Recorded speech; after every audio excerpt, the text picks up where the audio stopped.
Most underrated cars, part 2, let's get it. First, we got any Fiat 500 variation that has the Abarth badge on there. Granted, these things only have 180 horsepower, but they also only weigh 2,200 pounds. Some of y'all will buy a 328i E36 because it's much lighter than like an E90 328i. Even though it only has 193 horsepower, y'all are willing to make that sacrifice because it's so much lighter, therefore it's probably gonna be more fun to drive. And y'all could follow that philosophy and lose 1,000 more pounds with this car, but y'all's egos won't let y'all drive a compact car. It's no secret that the N54 is a tuner's playground, but why people keep choosing to get E90 and E92 335s over E89 Z4s is beyond me. It's lighter, lower center of gravity, better power to weight, smaller turning circle, it looks more sporty in my opinion at least. If you ask me, the best car you can get an N54 in is the Z4 35 IS. So 35 means you get the N54, the IS means you get the dual clutch out of the E92 M3.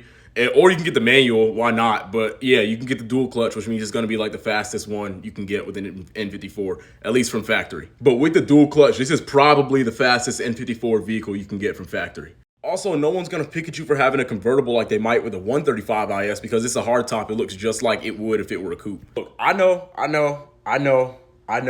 hairdresser car, ugly headlights, but these you can get for less than 10 grand. I almost actually picked one up for like 6 grand last year. Actually, year before that, I almost picked one up for like 6 grand. And that was in the height of COVID. I don't know what they're doing right now. But yeah, you could pick one of these up for less than 10 grand, I'm quite sure still. And you could put a Soul Performance exhaust on one of these and it sounds like a GT3. What else for $10,000 can you find that sounds like a fucking GT3?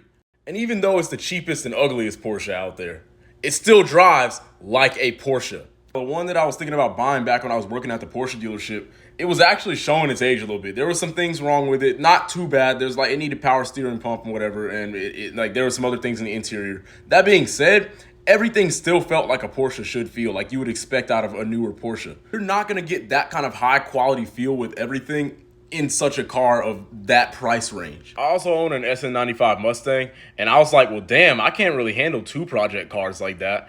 And I damn near consider selling this shit for it.